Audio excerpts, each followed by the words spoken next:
tout ça, partagez votre avis, en tout cas votre idée autour de la paix, l'unité nationale de l'assainissement avec ces milliers de téléspectateurs qui nous suivent à travers le monde. Je suis très heureux d'être parmi vous aujourd'hui à la télévision nationale pour parler bien naturellement de l'unité nationale, de l'assainissement et l'organisation de l'événement qui appelle ou qui attend tous les Guinéens le 17 janvier 2026. Vous savez, avant que je ne sois politique, je suis citoyen. D'accord. L'unité nationale doit appeler tous les citoyens. Tous les Guinéens sont appelés à l'unité nationale. On est là aujourd'hui. Certainement, je ne connais pas votre bord ethnique. Mais il y a plusieurs ethnies qui se trouvent autour de ce plateau. Sur ce plateau. Moi, je suis forestier. Ok. Je crois celle-ci, elle est Peul. Elle est Soussou. Elle est Soussou. Cet autre-là, je ne sais pas. Il est Peul, Malinké. Il est un cocktail. Il est un cocktail. Oui. Et vous? Moi, je suis guinéenne, tout simplement. Vous êtes guinéenne, tout simplement. Vous voyez que le débat ethnique, dans son vrai sens, est un faux débat. C'est un outil des politiciens qui n'ont pas d'arme politique, qui est l'argument, le discours qu'il faut.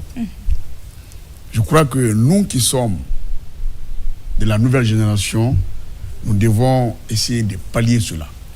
La politique, elle est fondamentale dans un pays. Sans politique, il n'y a pas d'organisation.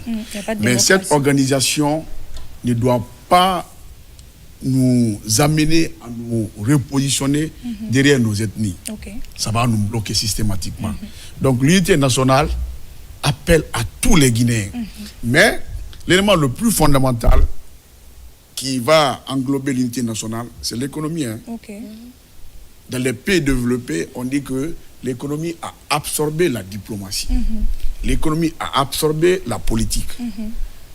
Le jour où on parviendra à redistribuer de façon équitable le revenu national, on ne parlera plus d'ethnie. Vous savez, quand un peuple est occupé, quand un peuple est employé, quand un peuple a du travail, il a peu de temps pour des débats inutiles.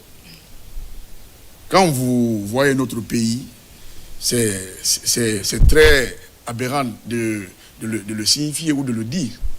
Le taux d'employabilité est assez faible. Assez faible. Donc quand un jeune ne travaille pas, il a fini ses études, il a atteint la majorité, il vit chez ses parents, il n'a pas même 10 000 francs de revenus par jour. Quand un politicien véreux viendra le voir pour lui dire, hey, dis donc, toi tu es assis, tu n'as pas d'emploi, moi je peux te donner 10, 15 000 pour que tu sortes dans la rue et pagaille. Il va partir. Mais quand il a là où aller le matin, pour que ce soit, il dira, alors, moi j'ai du travail à faire. Dis donc, d'ailleurs, moi je suis en retard, là, mon boss m'attend. Tout à l'heure, là, on vous disait que vous êtes venu en retard. Alors, de la maison jusqu'ici, est-ce que vous avez pensé à d'autres choses? Non? Non, pas du tout. Vous avez pensé à votre boulot, puisque vous travaillez. Moi, mon premier boulot, c'était avec les hindous. J'atteins l'expertise en langue anglaise. Je suis professeur d'anglais en même temps interprète. Mon salaire était petit. J'ai demandé à l'hindou, ce salaire-là est trop petit. Il dit, je sais que c'est petit, mais ne vois pas le salaire. Il y a 2 éléments que tu dois avoir, ou 3 éléments. Je lui ai dit en mon anglais, quels sont ces éléments-là? Il m'a dit, le premier élément, le fait que tu te réveilles chaque matin, à 6 h du matin, prends ton sac, venir travailler, ça c'est le premier élément. Le deuxième élément, le regard va changer vis-à-vis de toi, dans ta famille et dans ton milieu social. Le troisième élément, si tu avais 10 000 francs en famille avant, aujourd'hui tu auras 1 million et plus. Donc avec le temps, le salaire est progressif. Donc, si nous voulons qu'il y ait effectivement, que l'unité nationale soit effective, créons l'emploi. C'est une chance pour nous, hein. Simandou est là. Simandou, si nous l'exploitons bien, et j'en suis sûr que ça va se faire bien, moi, je suis un homme politique qui propose. Je n'ai pas trop critiqué. Simandou est une opportunité pour tous les Guinéens. Vous savez, nous, les économistes, on dit le plus souvent que les mines ne développent pas un pays. Nous avons nos éléments de preuve. Vous savez, le développement, se définit par rapport à ce qu'on appelle la croissance économique. Ok. La croissance économique fait appel à quoi? À l'emploi. L'emploi. Quand il y a l'emploi, il y a ce qu'on appelle en économie l'IDH. L'indice de développement humain va s'accroître. Mais les revenus miniers peuvent être réinvestis dans l'agriculture. L'agriculture a un taux d'employabilité qui est très élevé. Qu'on le veuille ou pas, la Côte d'Ivoire en Afrique est un levier de l'économie. D'accord. Monsieur Mansari, c'est pas pour recouper parce que là, nous sommes soumis à un timing. Il faudrait que nous partions directement sur oui, mais c'est le sujet. Le vif du sujet. Moi, c'est ma question, oui. terre à terre. Alors, qu'est-ce que vous avez prévu pour mobiliser tout le monde, comme vous l'avez dit? On ne parlera pas de mobilisation sans paix. On ne parlera pas de mobilisation sans entente, sans fraternité, sans cohésion. Donc, en tant que président d'un mouvement, voilà, le mouvement intitulé nationaliste guinéen. Qu'est-ce que vous avez prévu concrètement à cette occasion, puisque nous sommes en train de préparer l'investiture du président général Mamadi Doumbouya? C'est de savoir que le général Mamadi Doumbouya a été largement élu avec 86%. Les 86% là, de facto, seront au stade. Mais à partir de l'élection du 28 décembre, il n'est plus le président de ces 86% là. Okay. Il est le président de tous les Guinéens. Okay. Donc tous les Guinéens sont appelés à être au stade pour soutenir ou pour suivre l'investiture de notre champion. Le général Mamadi Doumbouya est un champion. Il va aider les Guinéens. Donc venons très massivement le 17 janvier à partir de 10h s'ouvre l'investiture de notre champion. Toute la Guinée, dans son entièreté, pas de Soussou, pas de Malinké, pas de Peul, pas de Forestier. Tout le monde doit être au stade ce jour-là pour accompagner notre champion, le général Mamadi Doumbouya. D'accord. Vous avez parlé d'une activité d'assainissement. Est-ce que concrètement, il y a quelque chose, il y a un programme préétabli à cet effet? Oui, l'assainissement, ça a déjà commencé. Ok. Aujourd'hui, tous les Guinéens ont répondu à l'appel. Chacun est en train de nettoyer dans sa cour, devant sa cour, dans son quartier. Tout le monde est en train de le faire. Mais ça ne doit pas, à mon avis, ça ne doit pas être passager. Ça doit être un processus. Ça doit être quotidien. Ça doit être un quotidien. Mais ce quotidien-là doit se faire dans un cadre structurant. Ok. Vous et moi, on n'a pas vécu cette époque. Mais nous, grâce à la connaissance livresque, on a un peu compris ce qu'on appelle le pouvoir révolutionnaire local. Vous savez, sous le régime de Sékou Touré, les dirigeants à la base, disons les chefs de quartier, les chefs sectaires étaient très forts. Ils avaient le pouvoir sur les populations. Sur les populations. Le bon dirigisme, c'est la proximité. Okay. Vous et moi, si on est dans un même quartier, la communication est très facile. Donc nous supposons que les chefs de quartier doivent être les leviers de l'organisation à la base. D'accord. Quand on leur donnera le pouvoir d'organiser comme il faut leur quartier, de structurer comme il faut leur quartier, de créer ce qu'on appelle les PME en leur sein, ça leur servira non seulement de la création de l'emploi, et ça va leur permettre d'avoir l'argent dans leur caisse, ça va en même temps leur permettre de nettoyer correctement le quartier. C'est ce qu'on appelle en termes politiques le centralisme démocratique. Il faut qu'on arrive à cela. J'en suis sûr que le général pensera à cela, puisque si vous remarquez aujourd'hui, les chefs de quartier sont très forts. Ils sont très forts. Tout se passe avec eux. D'accord. Toutes les organisations qui sont à l'État, au sommet de l'État, on commence d'abord à la base avec les chefs de quartier. Mais la question, c'est de les renforcer. Justement, il y a l'inclusion qui est une réalité dans les communautés locales. C'est de les renforcer. Nous sommes en train d'aller vers une réelle décentralisation. C'est ça le développement réel. D'accord. Merci. Oui. Je voulais faire un petit commentaire, mais ça va. Vous avez déjà répondu à cette question. Aujourd'hui, vous avez parlé tout à l'heure ici de la mobilisation. Nous savons que le 17 janvier 2026, ça va être l'investiture du président élu, Mamadi Doumbouya, ici même à Conakry, notamment au stade général Lansana Conté à Nongo.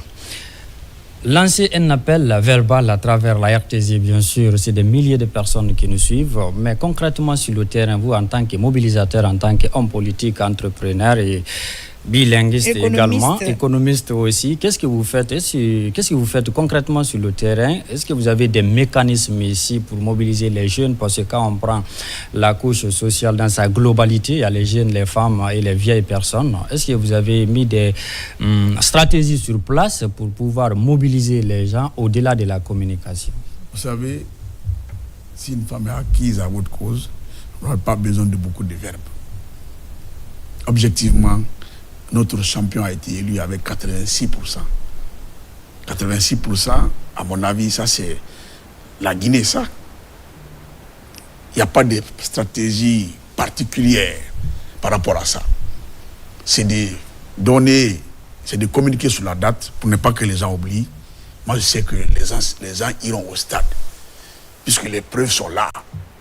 Le monsieur n'a pas été élu de façon fortuite. Vous-même, vous voyez, même chez vous ici, il y a des améliorations à la RTG. En matière d'investissement public. Ça, oui, vous l'avez dit. En matière d'investissement public, il y a des améliorations.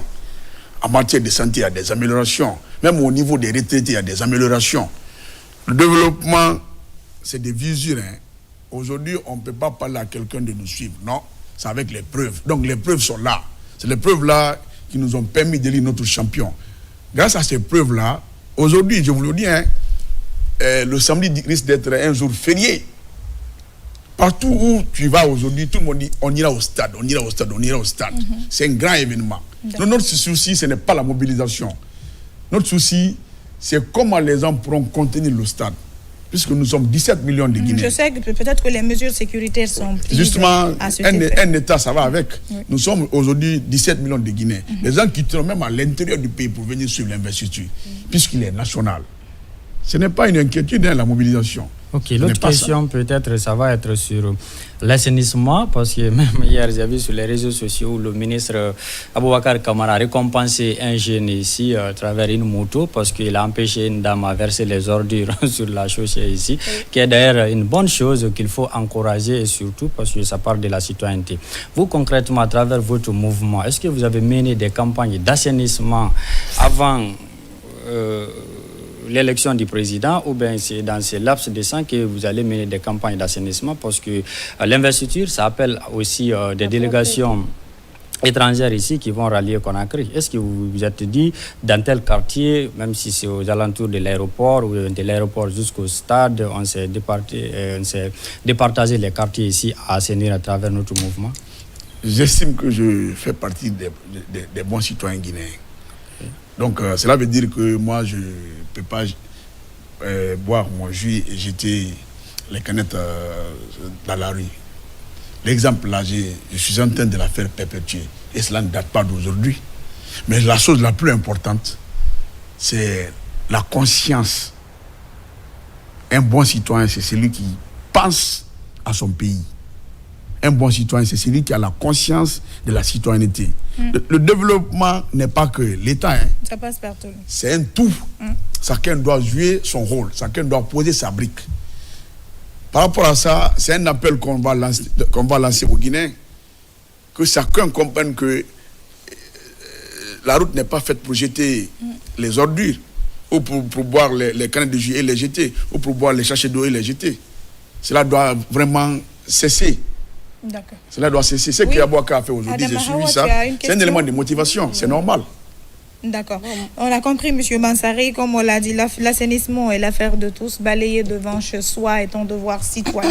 Donc, je pense que rappeler à chaque fois que ça, balayer devant chez soi n'est pas mauvais. Tout ce qui est bon n'est pas mauvais de trop. Voilà, on le dit souvent. Je pense que rappeler encore, mais également amener les gens à prendre conscience que le cadre de vie doit être sain et cette propriété doit passer forcément par nous. Voilà, si vous êtes un bel exemple chez vous, faire passer ces messages d'assainissement, de paix, de cohésion, peut-être c'est compliqué, hein, tout le monde n'a pas les mêmes facultés de compréhension. Donc ça peut passer rapidement chez Téli, ça peut passer difficilement chez moi parce qu'il y a naturellement des êtres très têtus. Voilà, justement.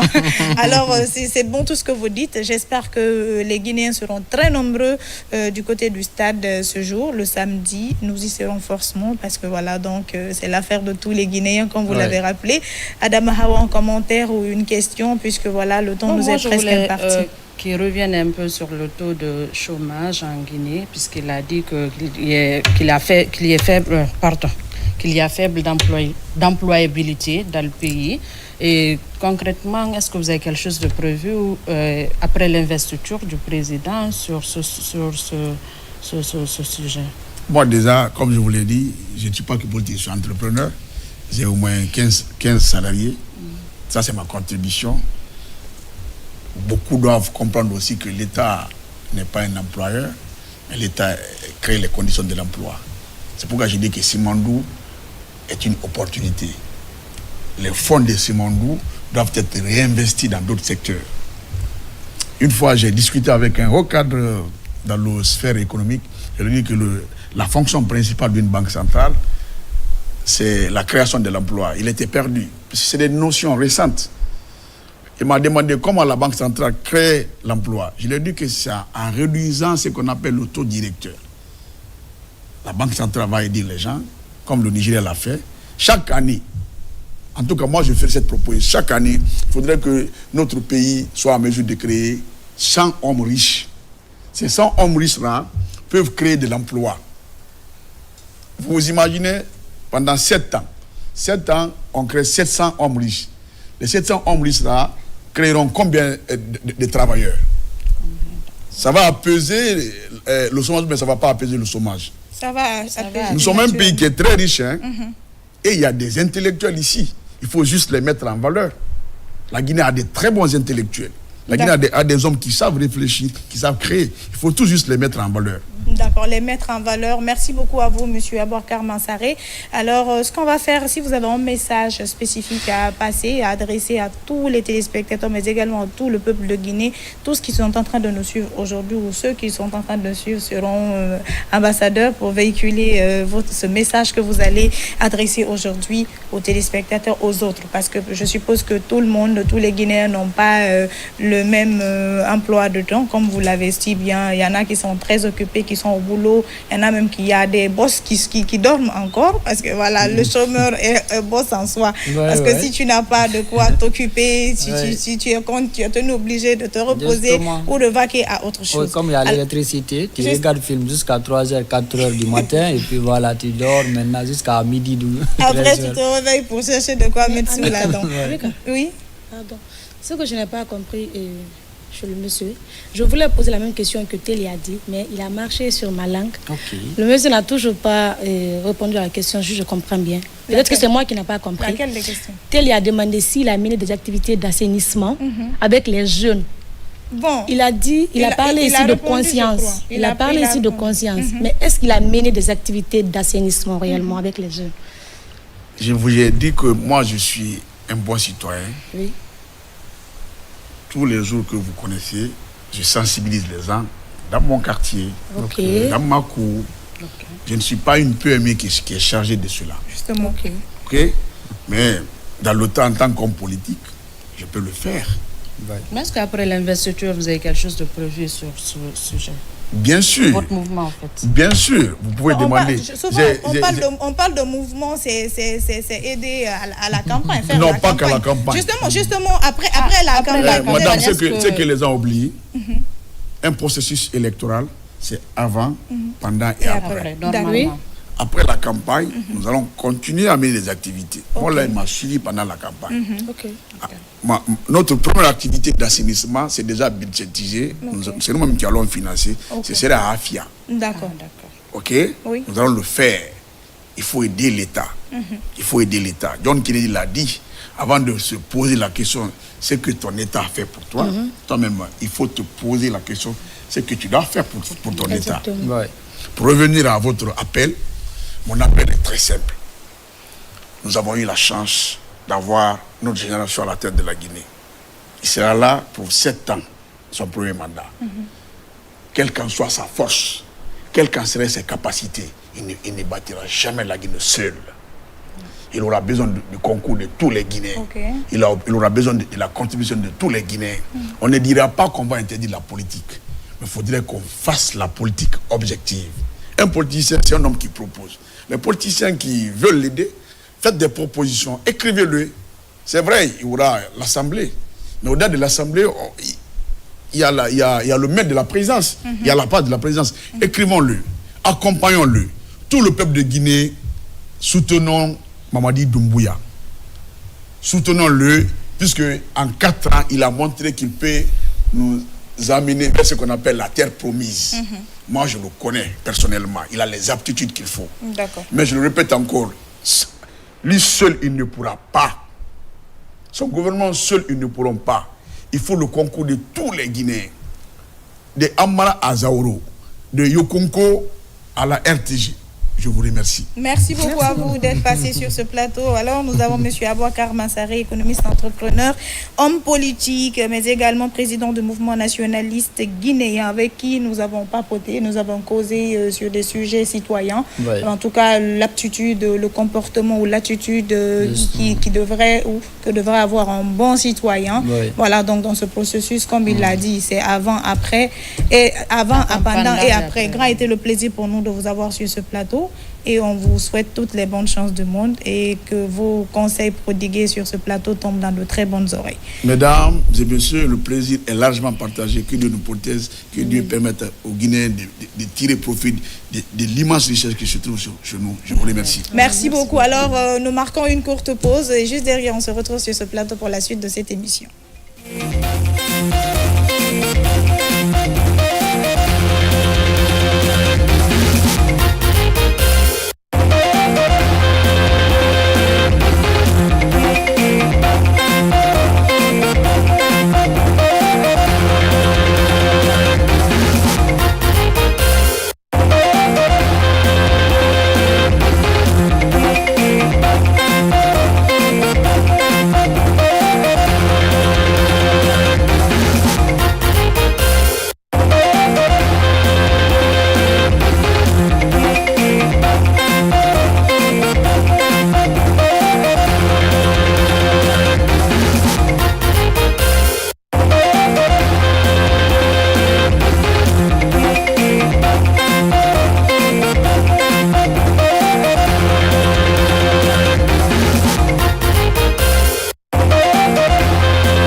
Sur ce plateau, j'espère que vous êtes aussi nombreux jusqu'à l'heure où je vous parle à nous suivre depuis le début de cette émission. Vous êtes avec nous. Merci donc pour le choix de la RTG Zénith sur Colombe, 3e numéro de la semaine. Nous avons sur ce plateau encore une fois une artiste talentueuse. Comme je le dis, cette émission sert souvent à découvrir ou à redécouvrir des talents.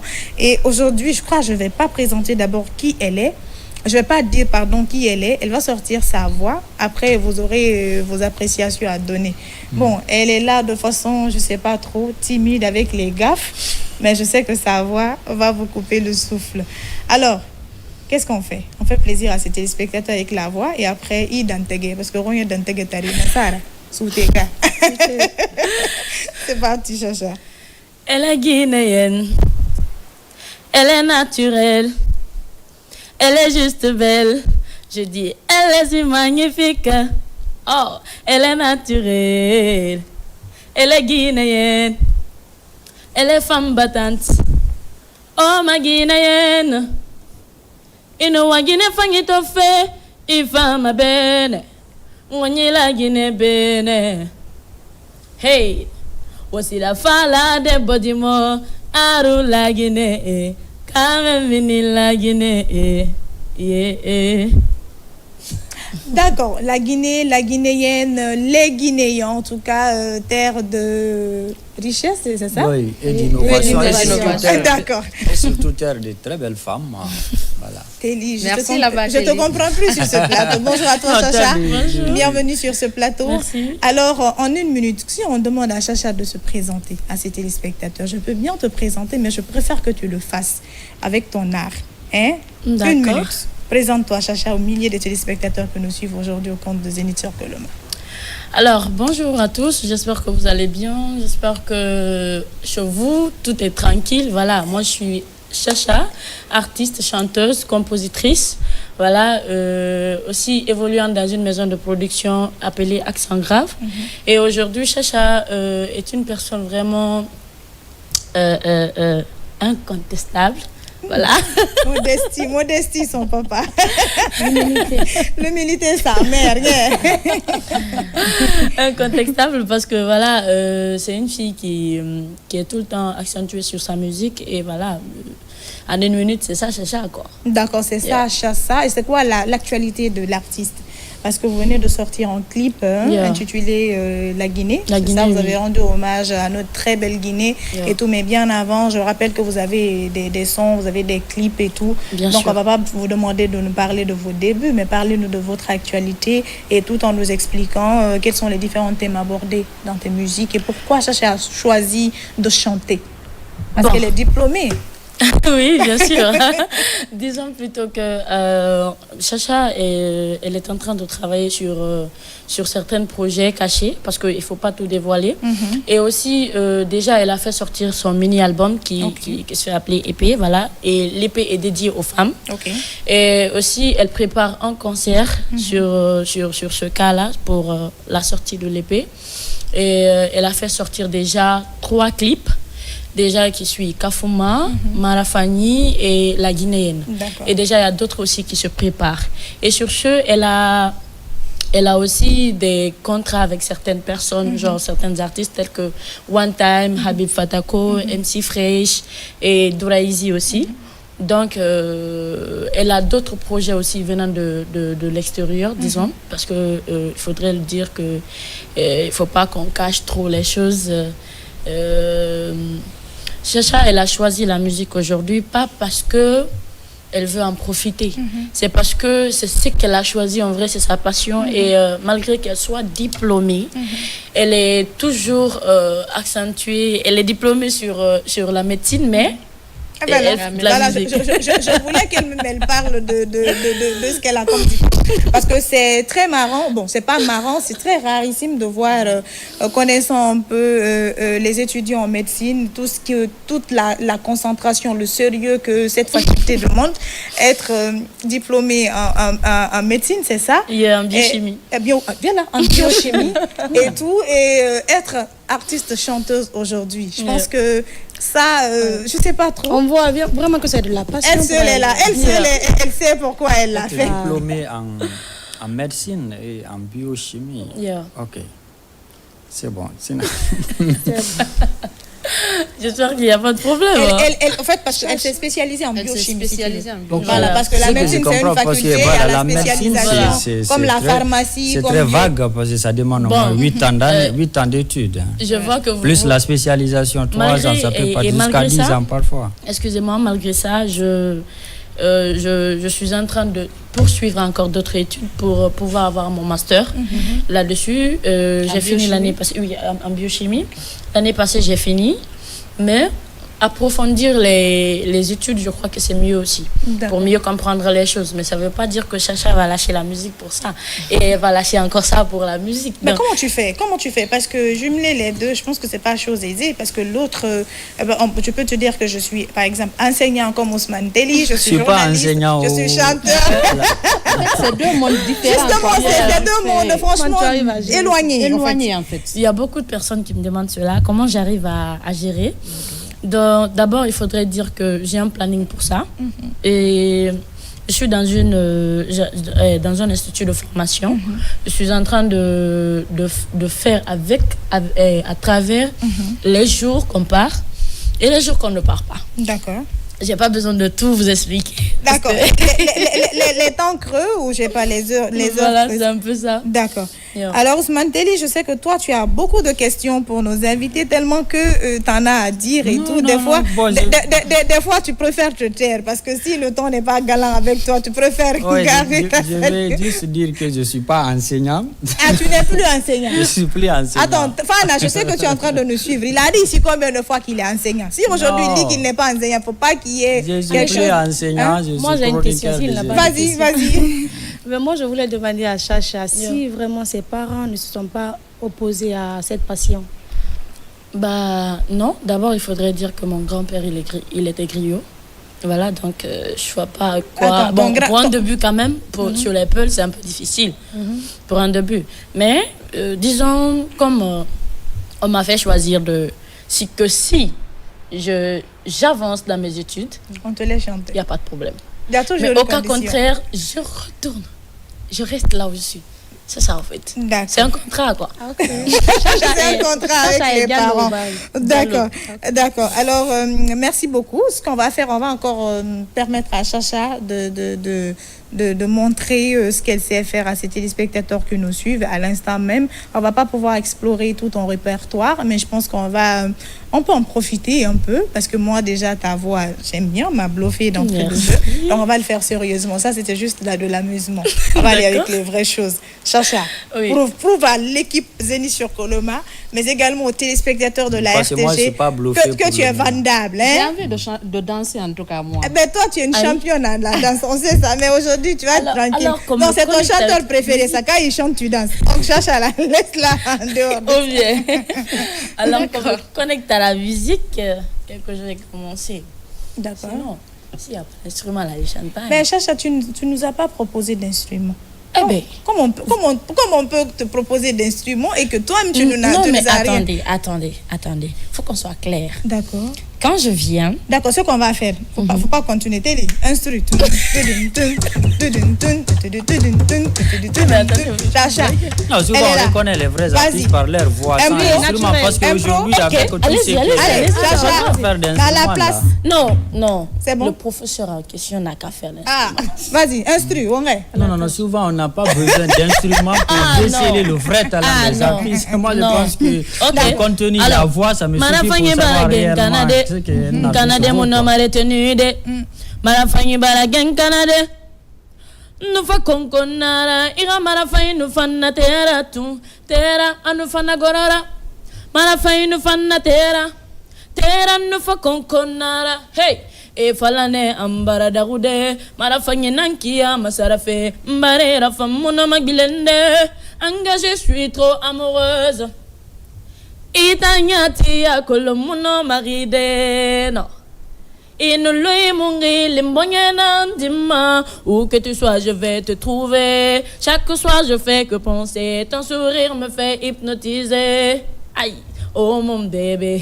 Où que tu sois, je vais te trouver. Et chaque soir, tu fais que penser. Ton sourire me fait hypnotiser. Hey, oh mon bébé. Wana fanyi wana gen Canada. Canada, mon amour est tenu de. Marafanyi bara gen Canada. Il n'a pas continué. Le professeur, il commence à bouger. Il est tombé dans le panneau. C'était un piège. Voilà, et mes téléspectateurs, si vous venez de nous rejoindre, sachez tout simplement que nous sommes avec Chacha, de son vrai nom, Safiatou Diallo, artiste chanteuse guinéenne, née ici même à Conakry, voilà, qui a une passion folle pour la musique. En tout cas, son univers artistique puise dans les sonorités afro-urbaines, comme vous l'aurez constaté, contemporaines. Elle crée entre fusion vibrante et sincérité. Voilà, donc ce mélange musical reflète une jeunesse engagée, consciente, mais également profondément ancrée dans ses racines. C'est du rap, c'est du R&B, elle est polyvalente, vous l'avez découvert un peu. Donc je crois que ça va être une partie remise. Donc nous allons recevoir peut-être un de ces jours Chacha sur ce plateau pour explorer de façon large son répertoire, comme c'est l'instru ou la musique ou l'instrument qui lui fait, je sais pas, qui l'inspire encore davantage. On va tout mettre en place, en œuvre pour qu'elle éclate les téléspectateurs avec elle ce jour. Mais bon, il y a des projets, Chacha? Oui, je suis en train de faire des projets, disons des projets qui vont venir, des projets d'albums qui vont venir. Mais pour l'instant, je préfère pas trop détailler là-dedans. Et il y a d'autres projets aussi de clips que je suis en train de mettre en œuvre pour certaines chansons que vous n'avez peut-être pas découvert, mais qui suit toujours sur le site, quoi. Ok, il n'y a pas de souci. Donc maintenant, ce qui est sur table, c'est-à-dire le projet qui vous tient à cœur, qui est pressant, qui est imminent, c'est la sortie de l'épée. Et l'épée est déjà sortie. L'épée, la promotion de l'épée. Voilà, la promotion de l'épée, bien sûr. Alors, l'épée a combien de titres? 8 titres. 8 titres, entre autres la Guinée, dont 3 clippés, c'est ça? Il y a 3 clippés, oui. D'accord. Il y a aussi des featuring? Oui, bien sûr. C'est de ces featuring-là j'ai parlé avec Habib, One Time, Douraïzi, MC Fresh. Mais déjà, la chanson là, c'est devenu un single. Parce que avec MC Fresh, c'est pas totalement dans l'épée. Oui. Mais si vous partez sur mes sites, vous allez trouver. D'accord. Yeah. Il n'y a pas de problème. Vous pouvez laisser vos noms. C'est Chacha officiel sur toutes les plateformes digitales. Chacha, TikTok, Facebook. Chacha, ça s'appelle, c'est pas Chacha. Tout simplement. C'est pas Chacha, c'est S, C-H-A. Voilà, donc parce que il y a trop, dans la phonétique, dans la prononciation, voilà. Mais bon, dans l'écrit, c'est tout autre chose. Parce qu'on avait une Chacha ici. Oui, justement, Chacha, elle est devenue une grande maintenant. Chacha, on lui fait un coucou, elle travaille avec une équipe. Bon, je vais pas faire... d'Atalakou ici, je refuse. Chacha, je sais que tu me suis mentondi. Alors, je ne sais pas si on va se quitter sur quelle note. Si tu as quelque chose encore à proposer aux téléspectateurs ou si tu as un appel aujourd'hui, parce que la musique, c'est pas évident. Comme je le dis souvent sur ce plateau, le talent seul ne suffit pas. Mais comme tu évolues déjà avec une équipe de production, je pense que toi, tu es à l'abri de quelques petits problèmes qui entravent l'évolution des artistes talentueux en Guinée. C'est vrai, parce que là, tu as beau avoir le talent, si tu n'as pas quelqu'un qui veut investir sur toi, qui veut vendre ton talent, ça restera toujours un rêve. Voilà.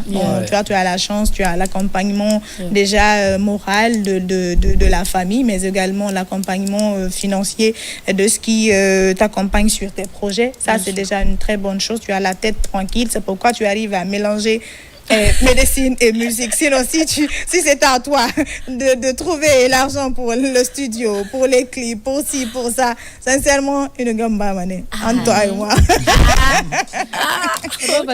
Une gamba mané. Il n'y a pas de problème. D'accord, on se quitte sur quelle note? Quel message as-tu adressé aux téléspectateurs?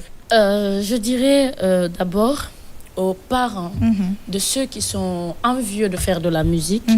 Que la musique, c'est pas du vagabondage comme ils croient.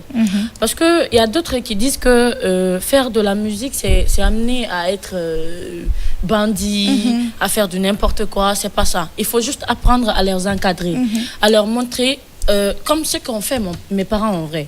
Genre, de signer un contrat. Tu étudies, d'accord. Ou bien si tu sais que tu vas pas faire les études, c'est la musique seulement, d'accord, il n'y a pas de souci. Et je vais encore dire à tous mes fans, en fait, de partir s'abonner sur mes pages. D'accord. En fait, sur mes sites, sur YouTube, TikTok, Facebook, Instagram. Sur tous les réseaux. Sur tous les réseaux, en vrai. D'accord. Voyez un peu. Et je demanderai à des hautes personnalités aussi de venir en aide à Chacha. Parce que seule la maison... je peux expliquer que seule la maison est en train de m'aider en ce moment. Donc j'aurais besoin de beaucoup d'aide encore, surtout des grands artistes aussi, parce que il faut dire que c'est pas seulement à la maison Accent Grave que je peux avoir du talent. Je dois sortir, je dois me faire voir aussi. Donc, et aussi dire que moi je ne me compare qu'aux enfants.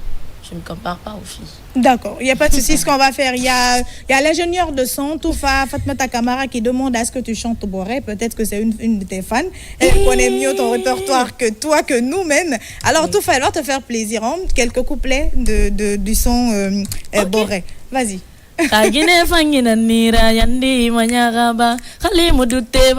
Hey, la Guinée tofa, nagaira ya bouquet to fadar singinde. Ana fangi neira, anum fentenyi, khama masuki nakota ne taranyira. Hey, bore, aha, bore, bore, shashara bore aguteva, bore, aha, bore, aha, bore, Fatima bore aguteva, bore. Fatim bore ya la riyo. Professeur bore aguteva. Adama bore. Agnes bore. Madame Livoirie, madame de monsieur Livoirie, hein, c'est ça? D'accord. Merci beaucoup à toi, Chacha. Vraiment, merci à tous ceux qui m'accompagnent. Merci à ma maison de production, vraiment. Je suis épanouie de de leurs efforts et de ce qu'ils font pour moi. Franchement, je suis reconnaissante envers eux. D'accord. Merci beaucoup. La reconnaissance beaucoup. est l'œuvre des grandes personnes. Il y a Mohamed Bangoura qui est en train de nous suivre à l'instant même. Voilà, donc, élément choc, Mohamed Bangoura, Wantenke, mais monsieur, restez scotché. Voilà, donc, il dit félicitations à l'artiste et bon courage. Merci. Elle a un bon niveau. D'accord. Merci beaucoup. Lui, là, il est partout et nulle part. Mais il valide rarement. S'il te valide, c'est que voilà, c'est enfin connaisseur de la chose. Merci à toi, Chacha, d'être passé sur ce plateau. Que monsieur Sibi s'apprête à nous rejoindre. Ici, on ne pourra pas décortiquer dans sa globalité notre sujet. Mais bon, je crois qu'on va faire avec. On va essayer de modérer. Temps de pause et juste derrière, on se retrouve sur ce plateau avec monsieur Sibi.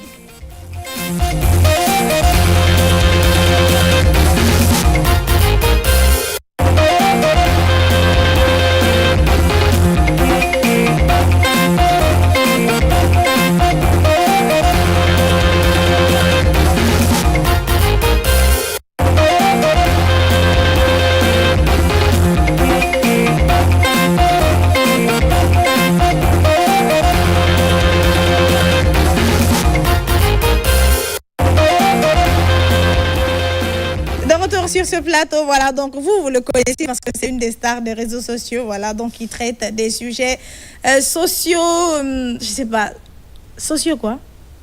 Sociaux, je dis? Sentimentaux. Bon, l'autre, là, on va laisser ça là-bas. Monsieur Sibi, bonjour et bienvenue dans Zénith sur Keloma. Merci, le plaisir est bien partagé. Alors, il y a tes fans qui nous suivent à l'instant, hein? Une adresse particulière, vas-y. Évidemment. Nicolo, Orana Jargon, Afale Beba, Itanambeto. Voilà, vous le connaissez, il traite souvent des sujets de couple, voilà, donc des sujets sociaux. Bon, je veux pas dire. Téli, vas-y, toi, vas-y, parle. Bon, mais Sibi, c'est un conseiller matrimonial. Ok. Voilà, et sociologue et sexologue. Ok. Il faut le dire comme ça. D'accord. Parce que tu C'est ne le pas mot. le dire. C'est ça le problème, au fait. Souvent, ici, notre société, les mœurs, les coutumes, la tradition font qu'on n'arrive pas à parler du sexe de façon générale ici ou sur la place publique parce qu'on dit jusqu'à présent c'est tabou dans nos têtes. Mais lui, il le fait très bien avec le respect surtout. Il sait qu'il est dans quel pays. Donc, ça a réussi avec lui aujourd'hui. C'est pourquoi il est sur ce plateau avec nous. Et souvent, il a l'habitude d'ailleurs de venir ici, M. Sibi. D'accord, merci beaucoup pour cette brève et succincte et détaillée présentation. Ousmane Telly n'est pas l'ami de quelqu'un dans cette émission. C'est pourquoi la Telly, souvent fan est jaloux de lui, mais c'est Telly. Après Telly, il y a du vent. Voilà. Voilà, donc Monsieur Sibi, avec vous, nous allons parler de l'âge de la puberté. L'âge de la puberté, le plus souvent, est un pan décisif dans la vie de plusieurs adolescents. Voilà, cette étape de la vie aide certains à se connaître, à se découvrir et à découvrir d'autres choses. Par contre, ça détruit carrément d'autres. Ouais. Donc voilà, donc parlons de l'âge de la puberté. C'est une étape qui est beaucoup négligée ou sous-estimée par certains parents dans certaines sociétés, alors que c'est un pan décisif de la vie ou de l'évolution de l'ado ou de l'être humain. Alors selon vous, quand on parle de l'âge de la puberté, de façon technique ou de façon que vous connaissez là, il s'agit de quoi réellement? Bon, et d'abord, merci pour cette grande invitation, bien entendu. Je suis très ravi. Ce n'est pas une première d'être sur ce plateau-là. Vous savez, quand on prend l'âge de puberté de façon globale, et d'ailleurs par rapport à sa définition, c'est une période laquelle on assiste au changement des appareils génitaux et hormonaux, bien entendu, parce que vous savez, quand un enfant atteint à partir de 8 ans, 9 ans jusqu'à 12 ans, nous allons assister à plusieurs transformations corporelles. Premier élément, si c'est une fille, les seins vont commencer à se bomber. Deuxième élément, la morphologie de son corps va se métamorphoser. Il y a des hormones qui vont automatiquement, bien entendu, s'activer dans son corps. Une première hormone qu'on appelle les oestrogènes qui régularisent le cycle menstruel, les menstrues et l'envie sexuelle, bien entendu. Donc si c'est aussi un homme, tout de suite nous allons assister à un changement par rapport à sa partie intime, la morphologie, la taille et l'envie. L'ocytocine va se mettre dans son corps, la dopamine va commencer à s'opérationnaliser, la testostérone dans la partie intime. Tous ces éléments-là créent, bien entendu, une interconnexion pour que l'enfant puisse ressentir et exprimer ce qu'il ressent de façon biologique.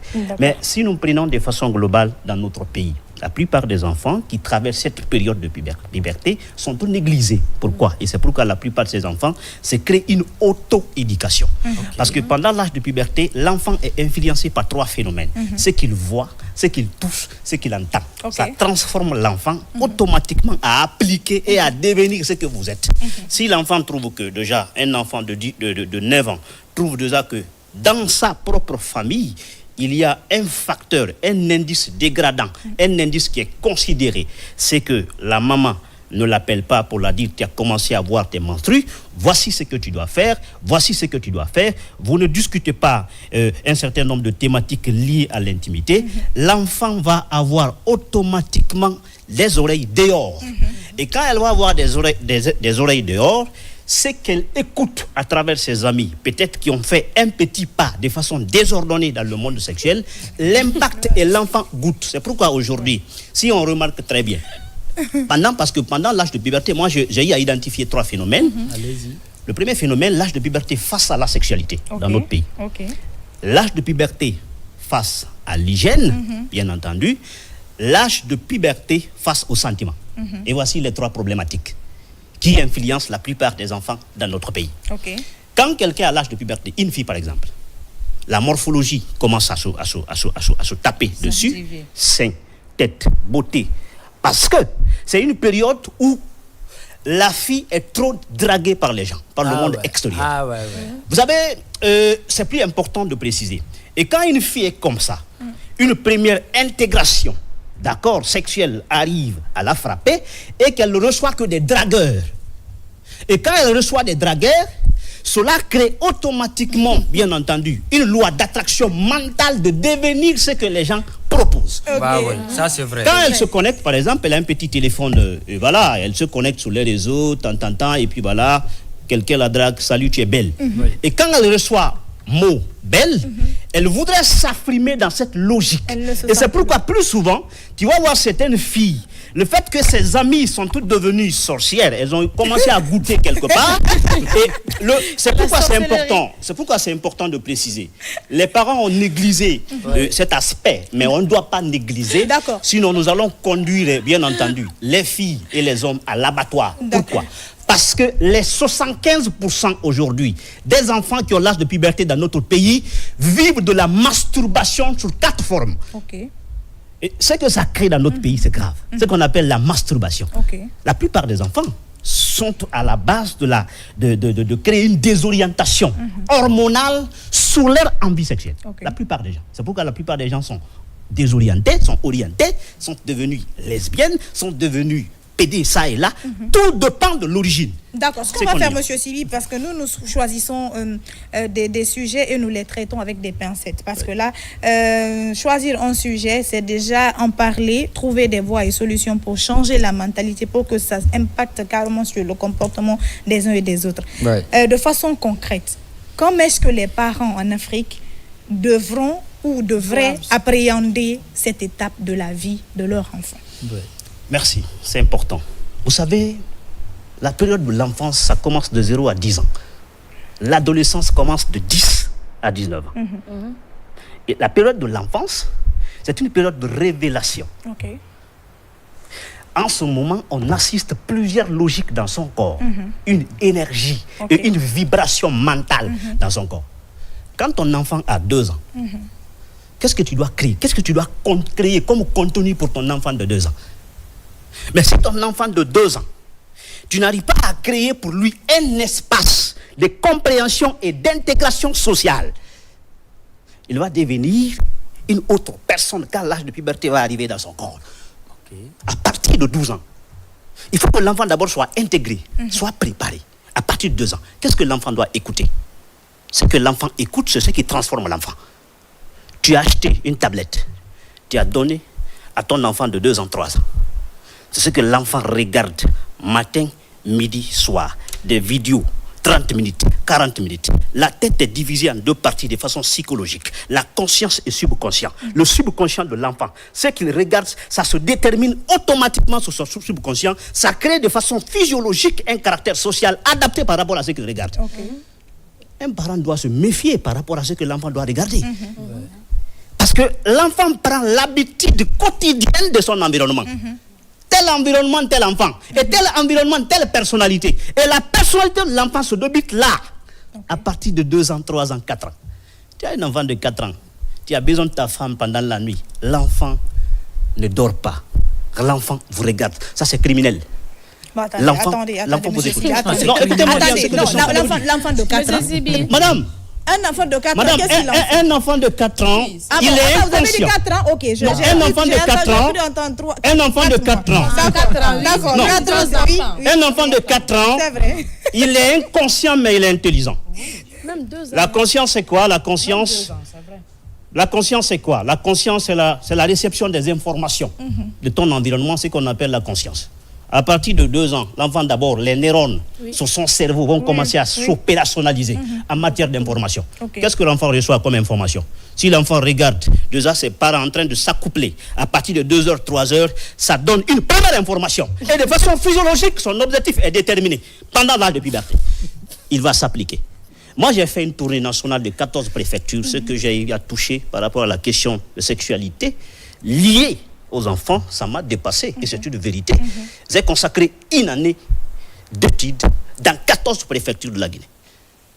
Et je l'ai fait parce que j'aime trop ce travail. Je voudrais créer, et bien entendu, je voudrais créer un contenu par rapport à ça. Partager vos résultats. Et c'est important de préciser.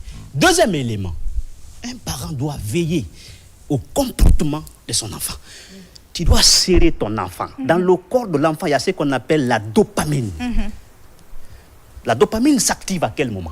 C'est quand tu dis à ton enfant, viens ici mon fiston, viens ici s'il te plaît bébé, je t'aime. Tu dois dire ça à ton enfant chaque instant. Parce que si tu ne dis pas à ton enfant, dans l'énergie qui est dans son intérieur, il peut perdre sa personnalité. Et si tu ne fais pas attention, ça pourrait créer le traumatisme cognitif. Tu peux voir certains enfants, ils sont intellectuels, ils sont intelligents, mais ils ont peur d'affirmer.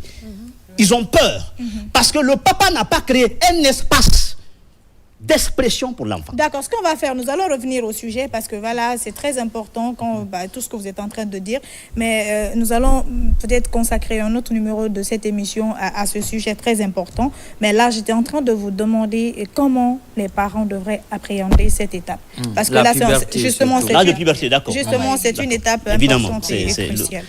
Le thème est tellement vaste, c'est aussi important.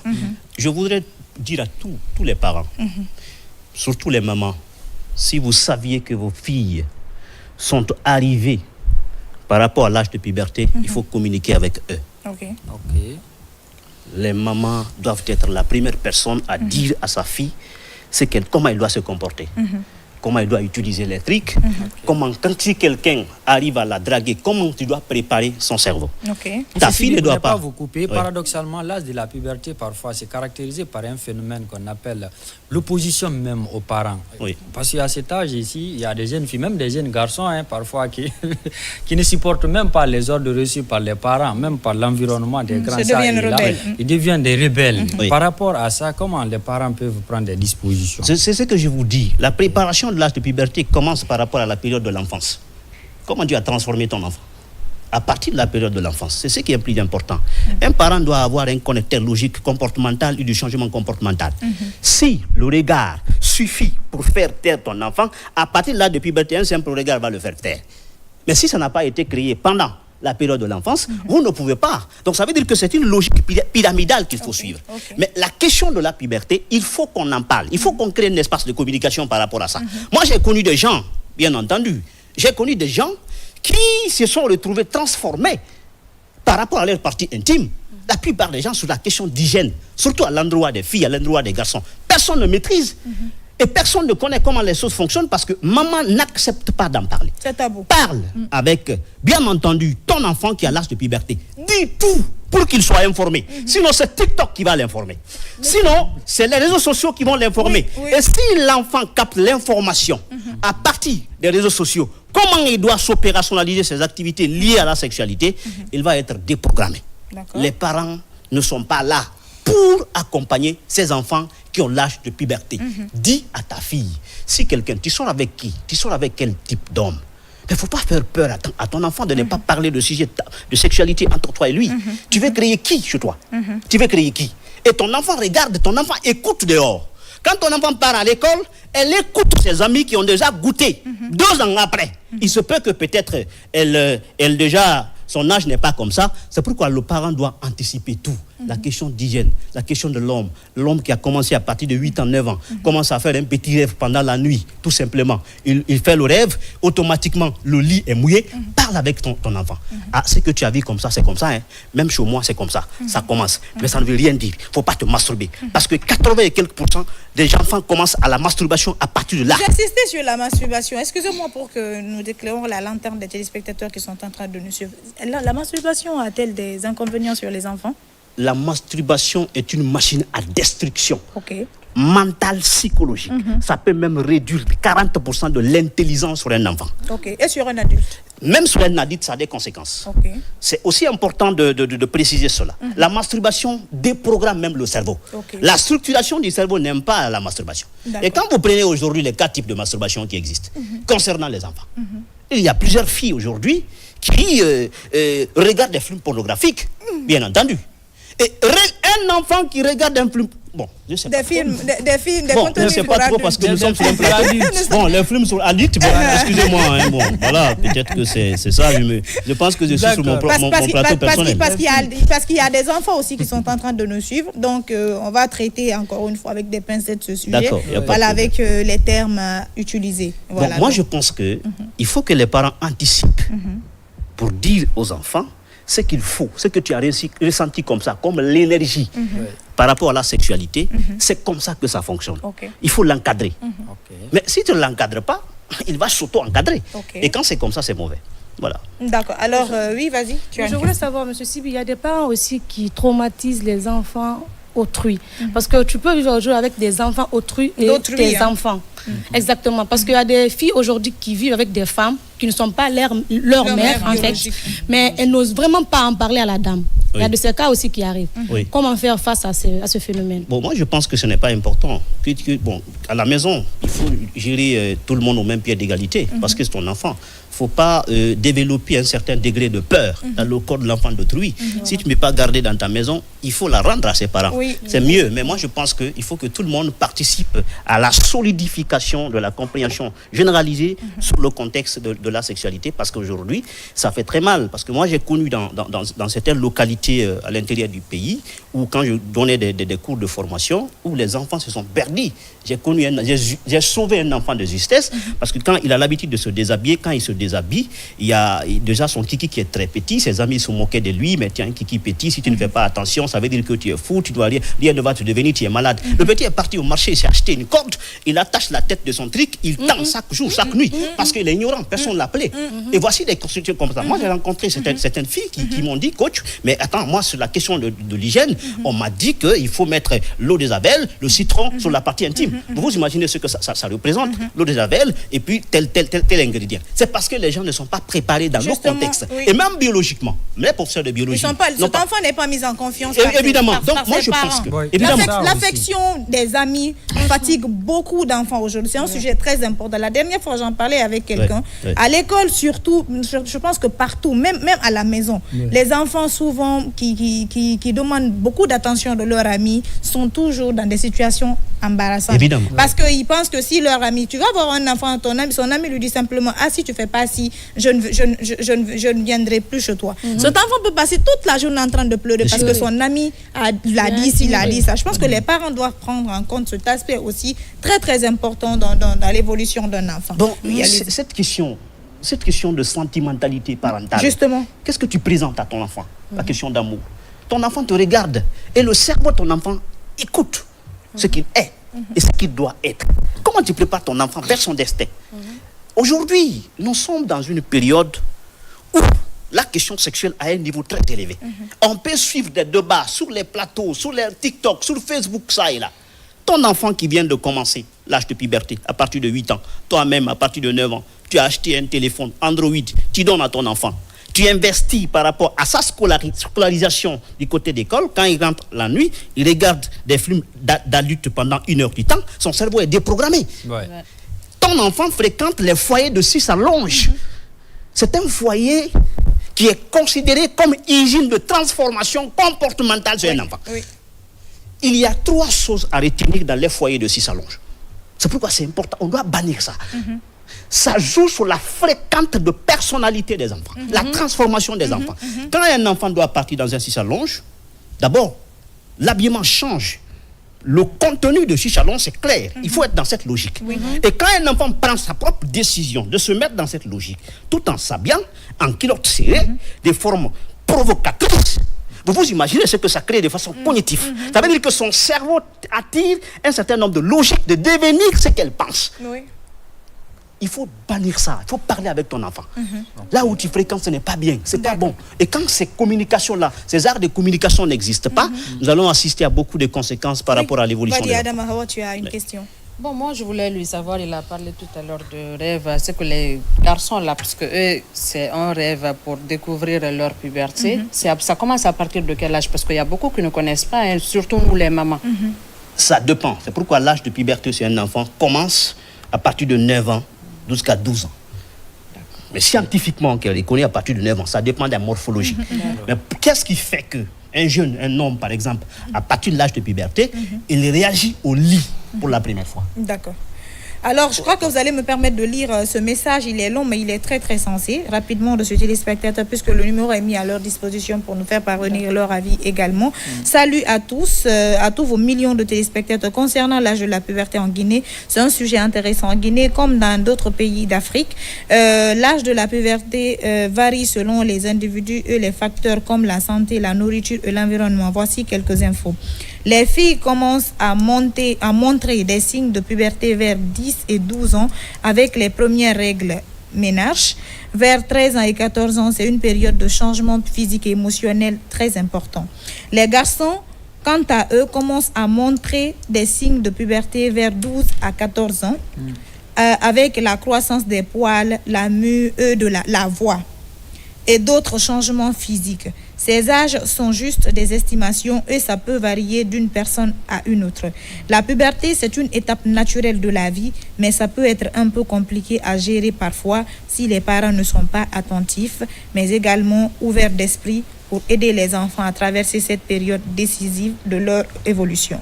Kalim Rahman depuis Koya. Merci beaucoup à vous pour ce message. Alors, continuez, Monsieur Sibi, avec votre intervention. Je disais que un enfant qui a fait un rêve, parce que tout commence là, c'est une période de déclaration directe sur le corps, de façon biologique sur le corps d'un enfant. Il fait un petit rêve,